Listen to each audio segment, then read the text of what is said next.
구약 990페이지입니다. 우리 한 절씩 교독하겠습니다. 해변 광야에 관한 경고라. 적병이 광야에서 두려운 땅에서 내게 해오리 바람같이 몰려왔도다. 혹독한 무시가 내게 보였도다. 속이는 자는 속이고 약탈하는 자는 약탈하였다. 엘람이여 올라가고 메대여 에어싸라. 그의 모든 한식을 내가 그치게 하였노라 하시도다. 이러므로 나의 요통이 심하여 해산이 임박한 여인의 고통 같은 고통이 나를 엄습하였으므로 내가 괴로워서 듣지 못하며 놀라서 보지 못하도다. 내 마음이 어지럽고 두려움이 나를 놀라게 하며 희망의 서방이 변하여 내게 떨림이 되도다.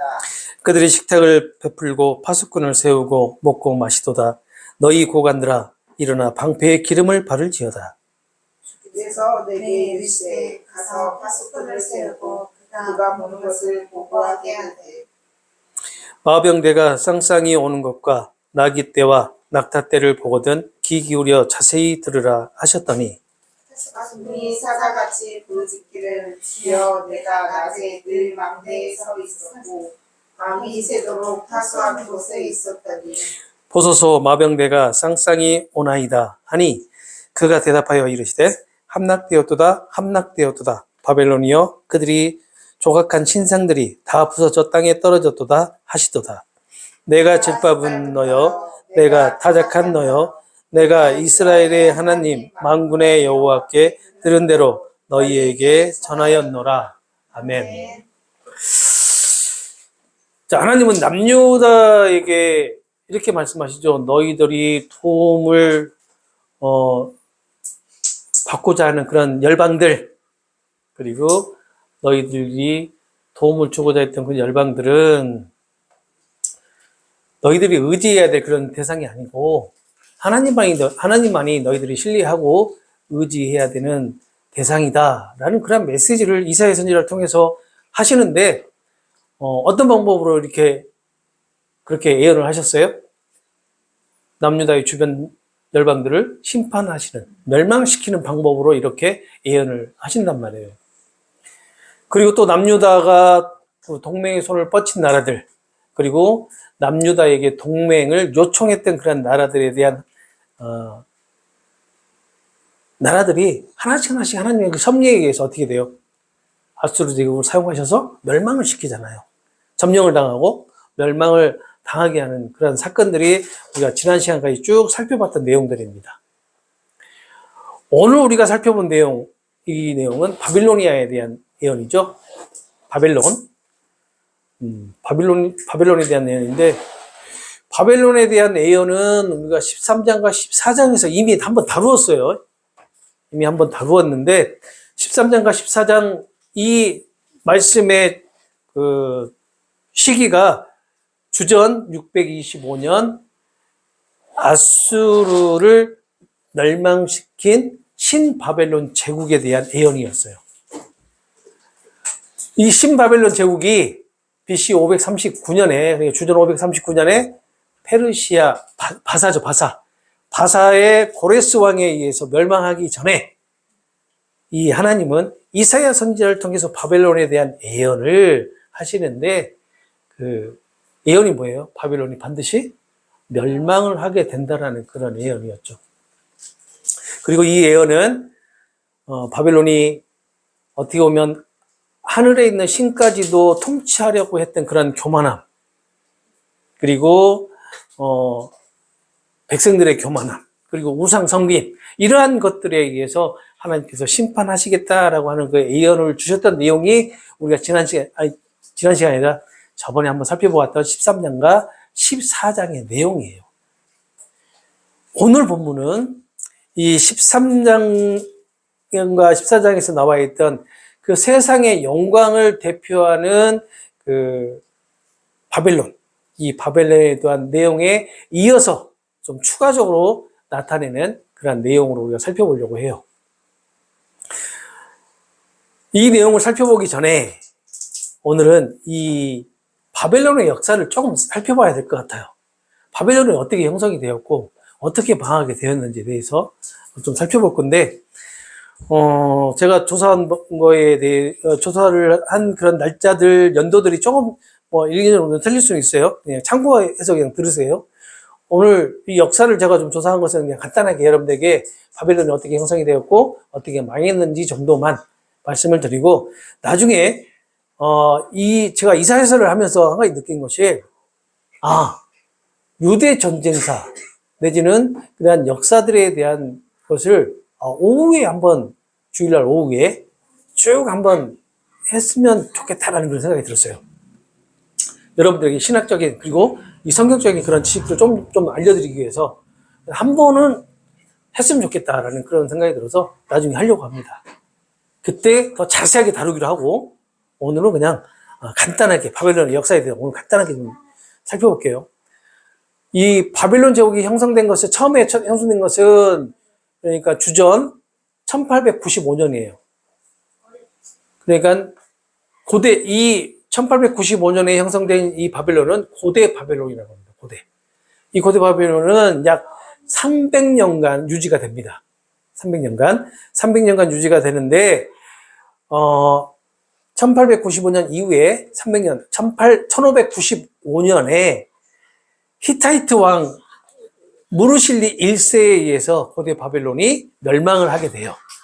그런데 이 300년 동안에 이 바벨론에 아주 유명한 것이 하나가 만들어지게 되는데, 여러분들이 잘 알고 있는 함무라비 법전이에요. 함무라비 법전이 이때 만들어져요. 이때. 자, 무르실리 1세에 의해서 1595년에 고대 바벨론이 멸망을 하면서 카사이트 왕조가 세워지게 됩니다. 그냥 참고로 들으세요. 카사이트 왕조가 세워지고, 이 카사이트 왕조는 바벨론의 이름을 바꿔버려요. 뭐라고 바꾸냐면 카르두니아시. 어려워요. 이게 무슨 뜻인지 찾아보려고 했는데 못 찾았어요. 시간이 없어서. 카르두니아시로 이렇게 바꿔버려요. 이름을. 바꿔버리고 기원전 1019년까지 약 576년 동안 이 바벨론을 지배를 합니다. 이 카사이트 왕조 지배하에 있을 때 바벨론은요, 이 서부 아시아 지역에 있는 패권을 완전히 다 상실하게 돼버리고, 신바벨론이 형성되는 시기였던 기원전 612년까지 약 900년 동안 완전히 패권을 잃어버리고 회복을 하지 못하게 됩니다. 그러니까 고대 바벨론이 멸망을 하고 난 이후 900년 후에 다시 신바벨론이 생긴다는 거예요. 거의 1세기가 다 지나간 후에 신바벨론이 생겨나게 돼요. 이 시기에 이 아수르라고 하는 도시의 사제들, 고위 성직자들이죠. 성직자들이 스스로를 아시리아의 왕으로 이렇게 옹립을 해버립니다. 그래서 그 사건과 함께 고대 바벨론은 완전히 해체가 돼버리고, 아수르라고 하는 그러한 새로운 나라가 형성이 되게 되죠. 아수르가 지배권을 계속해서 유지를 하면서 이 바벨론을 통치를 해요. 통치를 하지만, 그런데 특별하게 바벨론 그 인들에게는 특권적인 지위를 줘요. 그리고 이 바벨론인들도 그런 특별한 그런 지위를 누리기도 했어요.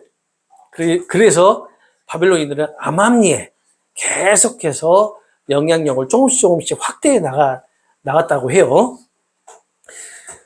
이 아수르는 그러한 바벨론을 또 통치하기 위해서 때로는 이렇게 특권을 주면서도, 부여하면서도, 때로는 또 군사적으로 또 압제도 하고, 이렇게 밀고 당긴 그러한 지배를, 통치를 계속해서 이어가게 됩니다. 그리고 바벨론 사람들에 대한 차별은 계속해서 하게 돼요. 결국 주전 627년 아수르의 그 마지막 통치자인 그 아수르바니팔이 죽고, 다음 해인 주전 626년에 바빌로니아의 이 갈대라고 하는 지역에 그 나보폴라살이라는 사람이 이 아수르의 폭정에 대항하는 반란을 일으키게 돼요. 그리고 이 사람이 바벨론을 이제 세워서 통치를 하게 됩니다. 조그맣게 바벨론이 나라가 형성이 되게 돼요. 이때. 그 후에 612년에 이 바벨론은 메데 왕국과 동맹을 맺고 아수르의 수도였던 니느웨를 점령을 하게 됩니다. 그래서 아수르를 멸망시키면서 제국의 패권을 바벨론으로 가져오게 되죠. 이때 바벨론의 이 왕이 나보폴라살인데 그의 아들 느부갓네살을 군대의 지휘관으로 임명을 해서 시리아와 팔레스타인 지역을 통제를 하게끔 합니다. 바벨론에. 이때 아수르의 속국이었던 애굽. 자, 아수르가 애굽의 속국이 되었던 거 우리가 지난 시간에 공부했죠.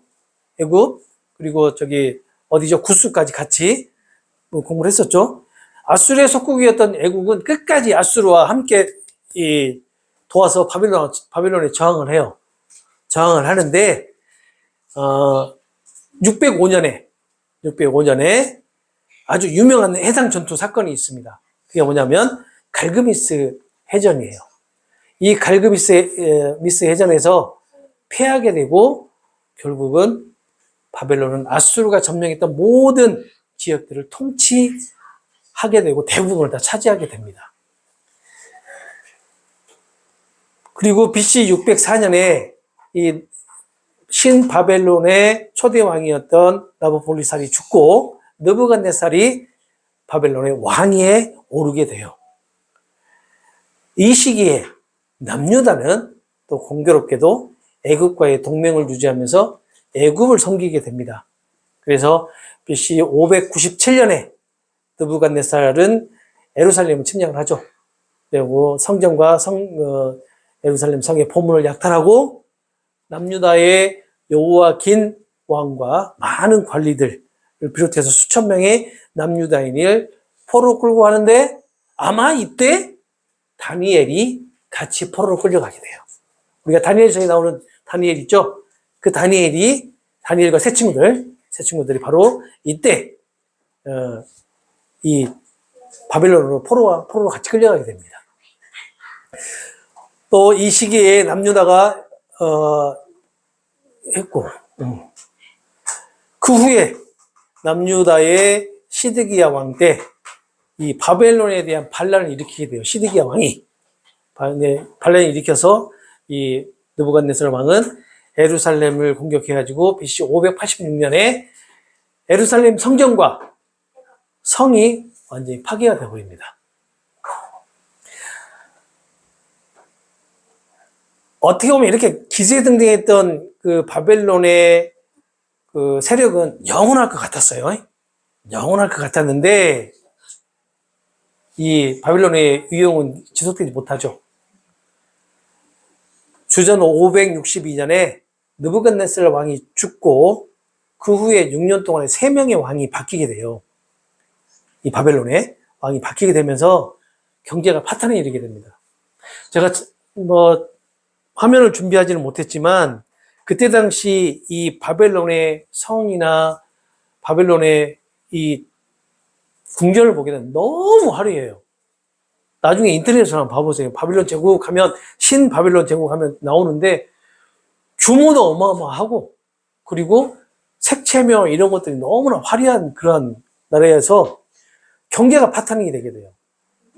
그러니까 느부갓네살 왕이 죽고 난 이후에 6년 만에 그렇게 3명이 교체가 되면서 왕이 교체가 되면서 경제가 파탄이 되고 또 4분 더 일어나고 결국은 바벨로니아 제국은 이렇게 서서히 그 바벨론이 약해지는 반면에 새로운 왕국이 이제 막 탄생하기 시작합니다. 새로운 제국이 탄생하게 돼요. 바벨론 제국이 쇠약해지는 반면에 또 하나의 제국이 또 강해지게 되는데 그 강해진 나라가 바로 페르시아, 바사국입니다. 바사국이 강해지게 되고 결국은 바벨론은 BC 539년에 바사의 왕 고레스 왕에 의해서 멸망을 하게 되고 바사의 속국이 됩니다. 이때 바사국, 그러니까 페르시아 단독으로 바벨론을 멸망시킨 게 아니라 메대랑 같이, 이란이죠. 이란. 지금의 이란국과 함께 연합을 해서 동맹을 해가지고 이 바벨론을 멸망을 시키게 돼요. 이것이 바벨론의 역사입니다. 바벨론은 지나치게 거대하고 모든 게 다 거대하고 호화로웠다고 해요. 그리고 우상 숭배가 너무나 만연했고, 다니엘서 4장 30절을 보게 되면 이런 얘기를 합니다. 이 큰 바벨론은 내가 능력과 권세로 건설하여서 나의 도성으로 삼고 이곳으로 내 위엄의 영광을 나타낸 것이 아니냐라고 느부갓네살 왕이 자랑을 해요. 느부갓네살 왕이. 지도를 한번 볼까요? 방송실, 예, 지도 좀 보여주세요. 어? 없어요. 지도가 없어? 아, 지도를 내가 안 옮겼다. 아, 지도 봐야 돼요. 지도 보셔야. 죄송합니다. 오, 지도가 없었어. 잠깐 쉬세요. 오늘 일찍 끝낼게요. 진짜요? 근데 연도가 이렇게 막 뒤로 가. 600몇 년 했다가 막 590. 아, 빛이잖아요, 빛이. 제가 붙일 수 있는데. 어? 대출. 이거 어디 갔어? 그거 하나 뭐냐. 아무것도 없대. 왜 이렇게 안 보이냐?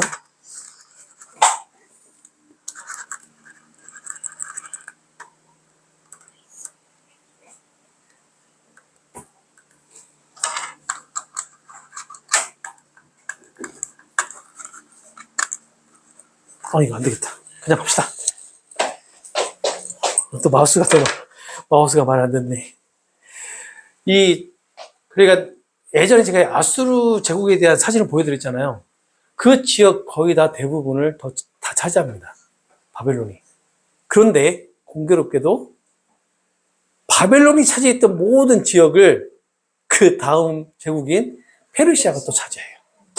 페르시아가. 근데 아수르 제국이 차지했던 그 나라 중에 유일하게 차지 못했던 나라가 하나가 있죠. 어디였죠? 조그만한 나라. 아, 애굽도 차지했잖아요. 우리 성경에 역사적인 주인이 있잖아요. 어디에요, 거기가? 남유다잖아요, 남유다. 남유다를 제외한 모든 주변 나라들을 페르시아만 그쪽, 애굽까지 모든 나라를 다 아수르가 차지하잖아요. 그런데 남유다만 못했는데 이 바벨론 어디까지? 남유다까지 다 점령을 하게 되죠. 그리고 페르시아는 또 바벨론이 차지했던 모든 나라를 또 차지를 하게 되고, 그리고 바사국 페르시아에서 바벨론으로 포로로 끌려갔던 이스라엘 백성들, 남유다 백성들이 어떻게 돼요? 1차, 2차, 3차에 걸쳐서 다시 예루살렘으로 돌아오게 되죠. 그래서 다시 예루살렘 성을 구축을 하고 성벽을 구축하고 성전을 짓고 하는 역사가 계속해서 이어지는 겁니다. 자, 13장과 14장에서 바벨론에 대한 예언을 살펴보면 이 바벨론을 하나님이 도구로 사용했다라는 것을 알 수가 있어요. 누구를 위한, 남유다를 위한 도구로 바벨론을 사용을 하죠. 그래서 남유다를 어떻게 해요? 바벨론의 포로가 되게끔 하시잖아요. 포로가 끌려가게끔 하시고 하나님께서 하신 말씀을 그대로 성취하신단 말이에요. 70년 동안 포로로 있다가 나중에 풀려나게 되죠. 네, 다시 돌아오게 된단 말이에요. 그리고 이 느부갓네살 왕의 이 다니엘서 4장 3절 그 말씀의 그 교만함, 이 교만함의 극치를 나타내냈던 내용이 13장과 14장 내용이에요. 그 내용을 13장과 14장 우리가 공부를 하면서 얼마만큼 그 교만했고 얼마만큼 우상을 섬겼는지 알 수가 있었어요. 자, 뭐 역사는 여기까지만 하고 오늘 다 못할 것 같아서,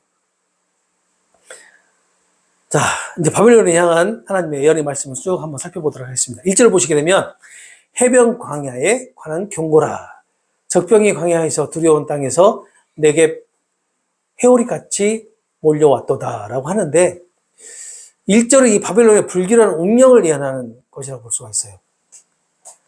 이 바벨론이 아라비아 사막의 남단 그 대평원에 위치를 했는데 바다의 땅이라고 불렸다고 해요. 바벨론을 바다의 땅이라고. 왜 그러냐면 이 바벨론이 유프라데스 강에 위치해 있어요. 근데 이 유프라데스 강이 자주 범람을 해요. 범람을 해서 이 바벨론 땅이 침수가 됐다는 거예요. 그래서 해변 광야라고 하는 이 표현은 바벨론을 의미하는 그런 표현이에요. 그러니까 이게 특별하게 뭐가 아니라 바벨론을 상징하는 그런 이름이라고 할 수가 있는 거예요. 해변 광야가. 그리고 바다의 땅, 또 다른 이름으로는. 그런데 오늘 본문에서 이 해변 광야는 단순하게 바벨론의 지형적인 그런 지역적인 그런 조건을 나타내는 것뿐만 아니라 앞으로 선지자를 통해서 보여주는 바벨론의 운명을 나타내고 있는 것 같은 거예요.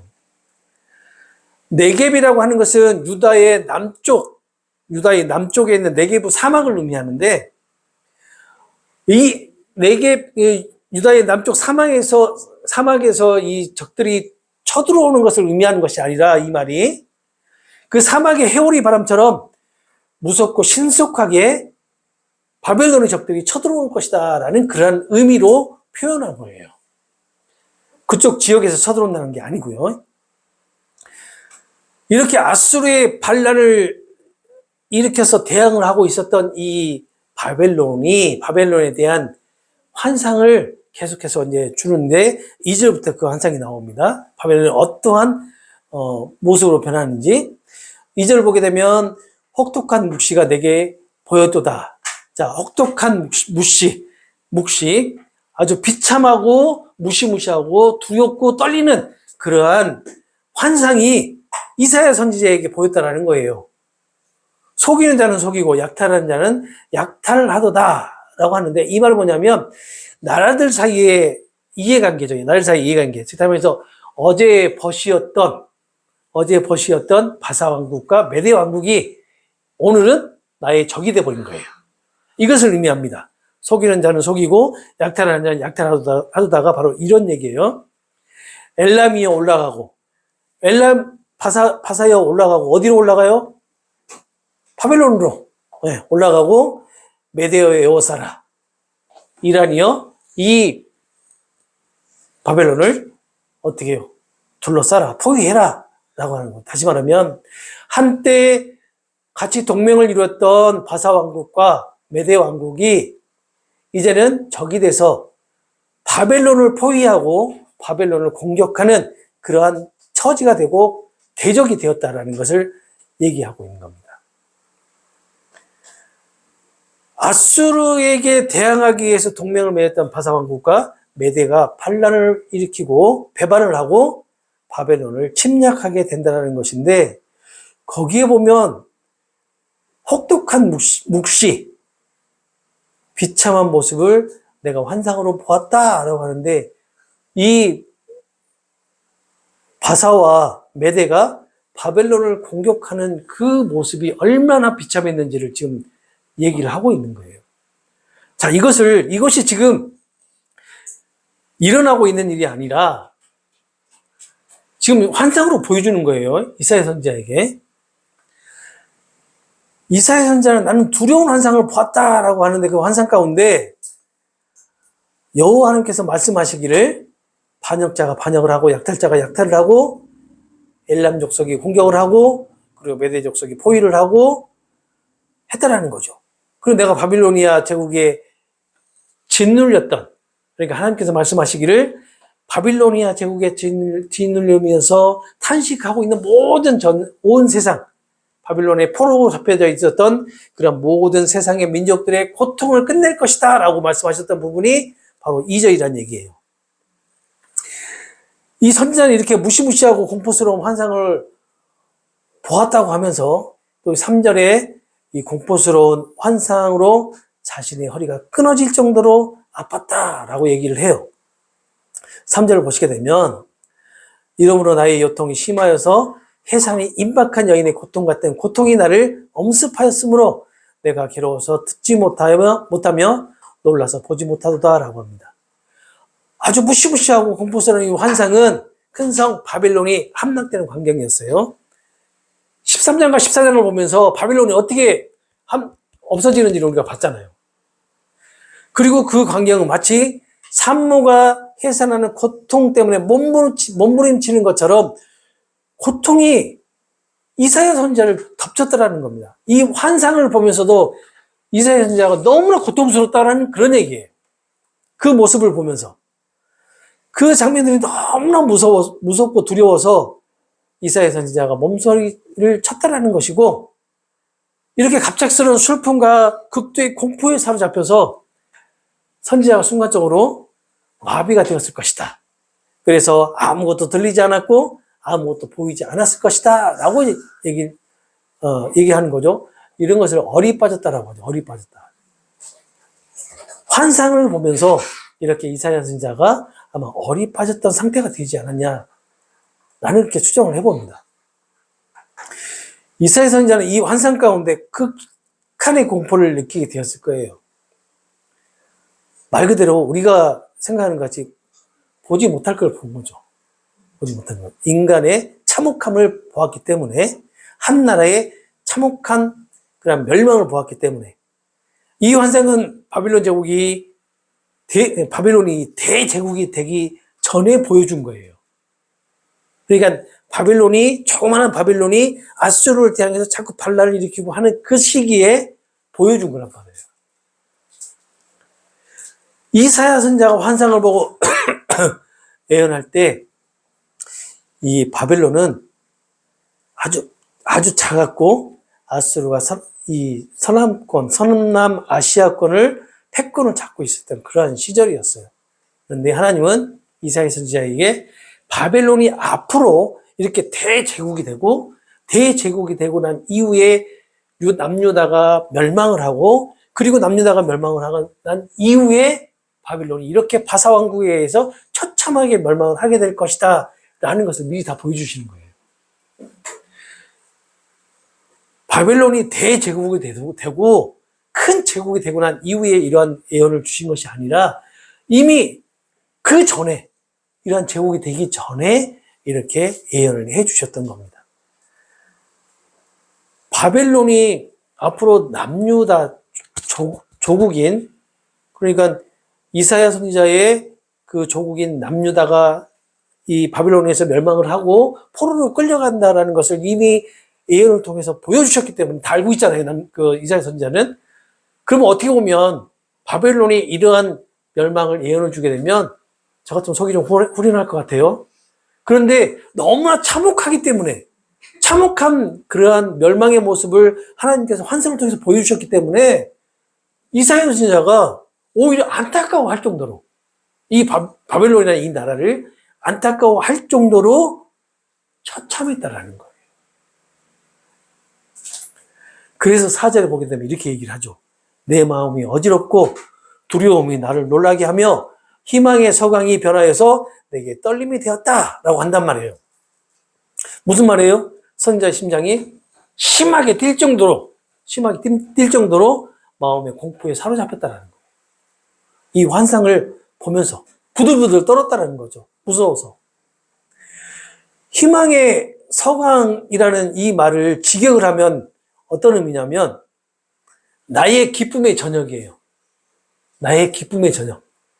그러니까 하루의 그 고단하고 피로함을 이제 마치고 그 짐 걱정을 다 버리고 나의 이제 안식을 누리는, 기쁨의 안식을 누리는 그 저녁 시간, 그 저녁 시간을 의미하는 건데, 그때 이 환상을 보여주셨기 때문에 어떻게 됐겠어요?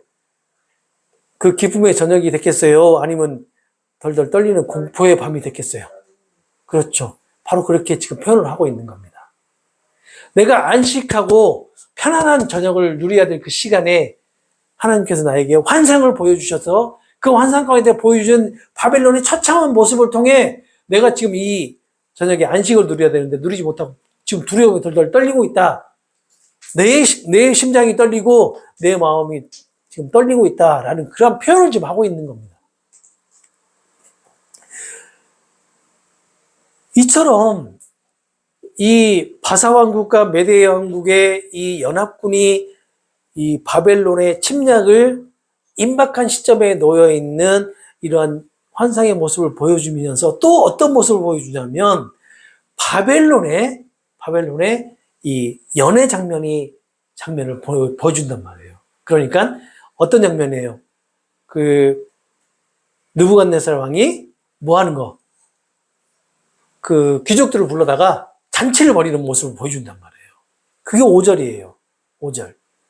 이렇게 임박한 침략 시점에도 불구하고 5절에 보게 되니까 그들이 식탁을 베풀고 파수꾼을 세우고 먹고 마시도다.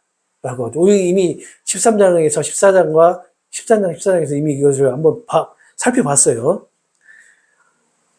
너희 고관들아 일어나 방패에 기름을 바를지어다 라고 하는데 이렇게 침략이 임박한 시점에 바벨론은 그냥 파수꾼만 세워놓고 그냥 아무 걱정 없이 이렇게 많은 귀족들을 불러다가 잔치를 벌이고 있는 모습을 보여주면서 빨리 일어나서 지금 이 바사와 메대가 너희 바벨론을 공격하려고 하니까 빨리 일어나서 전쟁 준비를 하라 라고 얘기를 하는 그 말씀이 뭐냐면 고관들아 일어나 방패에 기름을 바를지어다 라는 그런 말이에요.